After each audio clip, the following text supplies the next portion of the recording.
माथेरान नगरपरिषद सार्वत्रिक निवडणुकीत भाजप, शिवसेना आणि आरपीआय महायुतीच्या विजयाचा बिगुल दमदार स्वरूपात फुंकला गेला असून माथेरान बाजारपेठेच्या मध्यवर्ती ठिकाणी स्थापन करण्यात आलेल्या भाजप महायुतीच्या निवडणूक कार्यालयाचे उद्घाटन गुरुवारी भाजपचे उत्तर रायगड जिल्हाध्यक्ष अविनाश कोळी यांच्या हस्ते संपन्न झाले।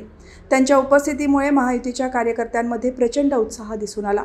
या प्रसंगी भाजप उत्तर रायगड जिल्हाध्यक्ष अविनाश कोळी यांनी कार्यकर्त्यांना मार्गदर्शन करताना सांगितले की माथेरानच्या नागरिकांना भेडसावणाऱ्या अडचणी सोडवण्यासाठी भाजप महायुती सातत्याने कार्यरत राहिली आहे।